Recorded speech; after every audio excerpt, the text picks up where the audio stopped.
These right here, I think should happen now or leading up to the deadline.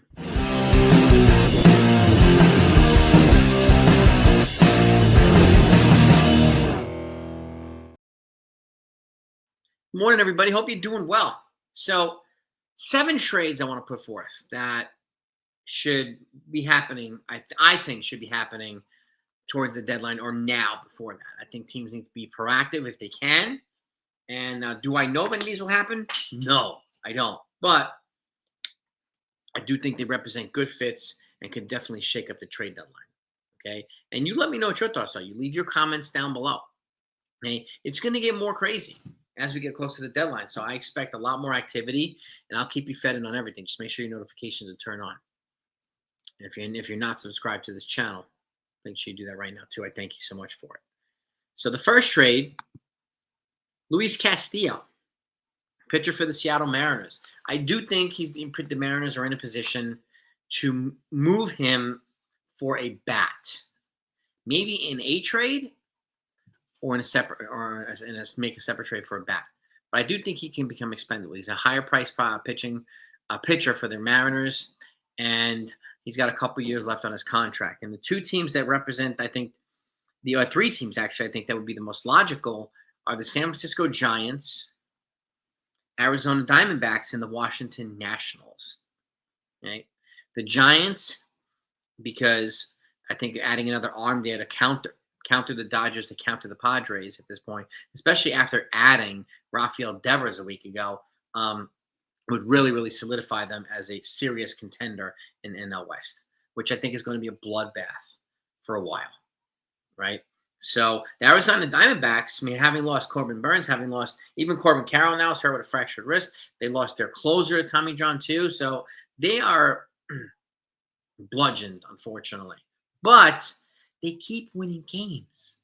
So I think the Arizona Diamondbacks represent a fit. And can you add him there with a couple years? And when Corbin Burns comes back, you've got 2 veteran pitchers to go along with some other guys. And they're most likely going to lose Zach Gallen. They're most likely going to lose Merrill Kelly, too. So both of them, I think, were scheduled to be free agents at the end of the year. So Luis Castillo would represent a nice upgrade for a team that is really not going away. They're basically living around the 500 mark, but that's still a tough task in the NL West, obviously, because you have to contend with the Giants, the Padres, and the Dodgers. But wild cards have happened before to teams like this. So I think Luis Castillo would help them in their pursuits there. And lastly, the Washington Nationals, a good, solid veteran pitcher, right?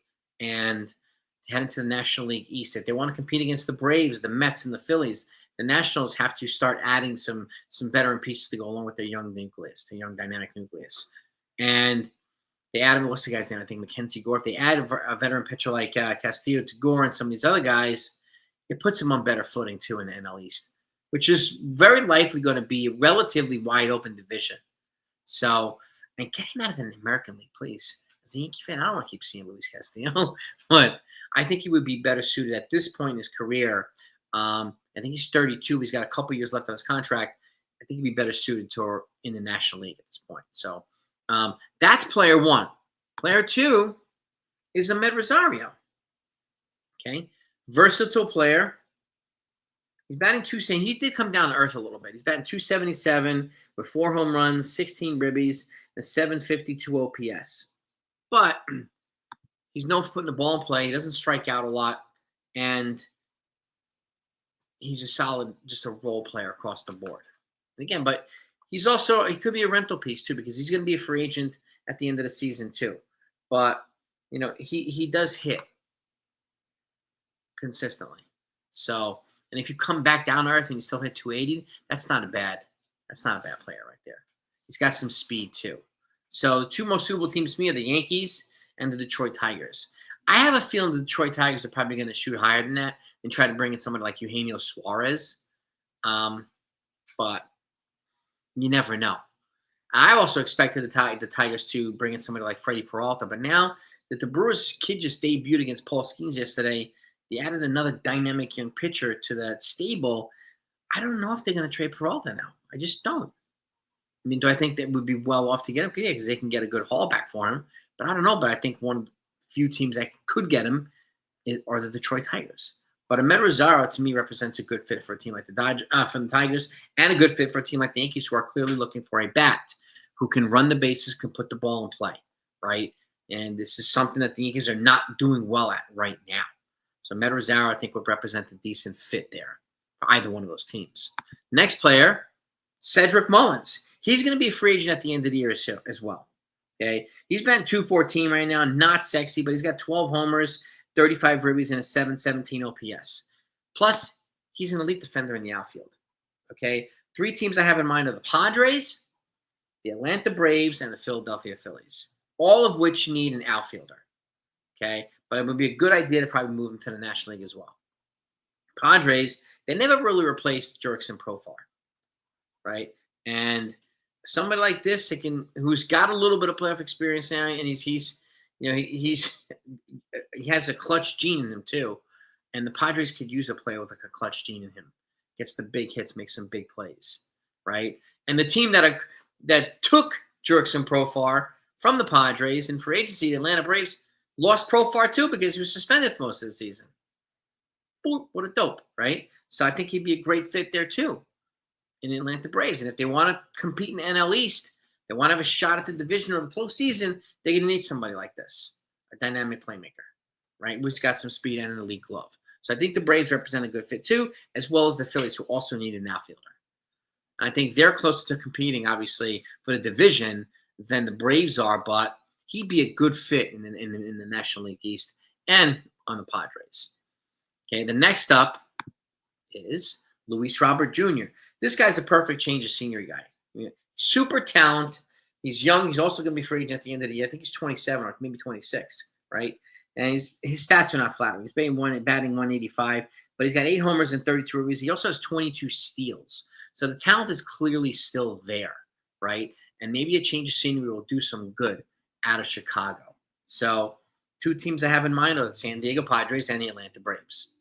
Same 2 teams for Cedric Mullins, right? If one doesn't get this guy, the other team can get Mullins and so on. So I think both of these guys are ripe for the taking, Mullins and Luis Robert. And again, this could add some spice to the trade deadline. And I think either one would help the team win. And he also reminds me of a Jorge Soler. When he went to the Braves, he helped propel them to the World Series in 2021. Jorge Soler, it was like on fire for the Braves. So I think the same thing can happen with a Luis Robert.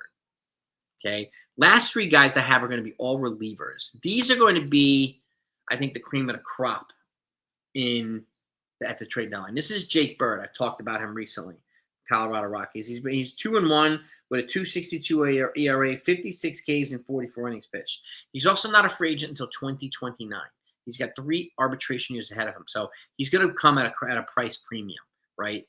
And the Rockies also have another reliever, Seth Halverson, who might be had too. But I have a feeling that Jake Bird's going to be shopped, and there's a very good chance that he's going to be moved. 3 teams that I have in mind for him are the Seattle Mariners, either to complement or eventually replace Andres Munoz, the New York Yankees, either to complement Devin Williams and Luke Weaver or replace one of them, right? And the Philadelphia Phillies. They lost Jose Alvarado to a suspension. He's suspended for 80 games, but he's also ineligible for the postseason. And the Phillies clearly need a top-end reliever. This guy is a perfect fit for them, right? I think it's a perfect fit for either one of these teams. And again, you get him at altitude, the breaking stuff will probably translate even better at field level. So I think this guy could be had. It could be a secretly effective fit. On the same note, you got Felix Batista, who's kind of quietly becoming one of the better relievers in the game again, also with the Orioles. Okay, 0-1 with a 2.60 ERA. He also has 16 saves on a pretty bad team, and he's just getting better with each game, each week, and solidifying himself as a top-end reliever. There's going to be a lot of big relievers that become free agents at the end of this year. He's under control until 2028, so he's got 2 years of control beyond this. So the price is not going to be cheap. But the 2 teams I have in mind for him are the Mets and the San Diego Padres. The New York Mets need somebody to either complement or replace Edwin Diaz on the back end of that bullpen. They need some more firepower on the back end of the bullpen. And the Padres, like I said before, they need somebody to complement their closer too. And this right here, the Dodgers loaded up on bullpen recently over the last this season in trades or in the offseason of free agency, right? With Kirby Yates, Tanner Scott, and all the rest of them. So this is a counter move that I think the Padres would need to make to basically hang with the Dodgers. You're going to beat the Dodgers, you're going to have to get better than they are in certain areas. So this is an opportunity for them to do that. Felix Batista. And the last one I have up is probably the cream of the crop here, John Durant. I do think he's of all the relievers, I think he's most likely to be moved at the deadline. He's 27 years old, and he's not afraid until 2028, so he does have 2 years of control beyond this year. He's also 4-3 with a 1.73 ERA, 41 Ks and 36 innings pitched with a whip of 110. So this guy right here is nasty. Okay, and the teams I have for him are the Phillies and the Yankees. So either one of them can use a big-time reliever, particularly the Yankees. They need to add a reliever or two that's not going to be walking a ton of batters, especially when you have this 3-batter minimum, which some people hate and some people like. But you're going to face 3 batters. The last thing you want to do is walk 1 or 2 of them and give the guy that's going to replace you a bunch of guys on base, because then you have a ghost runner situation even when you're not in extra innings, right? That doesn't make any sense. So Durant, I think, is going to be another guy. And the two teams that I have in sights for him are the Phillies and the Yankees. Let me know what your thoughts are, gang. I mean, there's other players too, and I'm going to be doing my MLB trade deadline predictions soon too. I'll have a couple folks on doing that with me. That's going to be fun. So just make sure that you sub to the channel if you haven't done that yet. But these guys right here, I think, are ripe for the trades. I think there should be trades involved in these guys, and for whether it's change of scenery or to make the playoffs more exciting, to add suspense to the trade deadline, whatever it might be, or all 3 of them. Right? I think these guys could be valuable assets to an acquiring team. And it would be kind of exciting to see. And the fact of the matter is, I don't really like seeing great guys playing on crappy teams. It's just I want them to be in the middle of a suspense race where they can really utilize their talents and skill sets in a competitive situation. Right? In a playoff environment. Right? Let me know what your thoughts are. There's no baseball game today for the Yankees. It's off day today, baby. So these guys get some rest. But if any news comes out, I guarantee you'll get it here. Have a great day, everybody. Talk to you next time.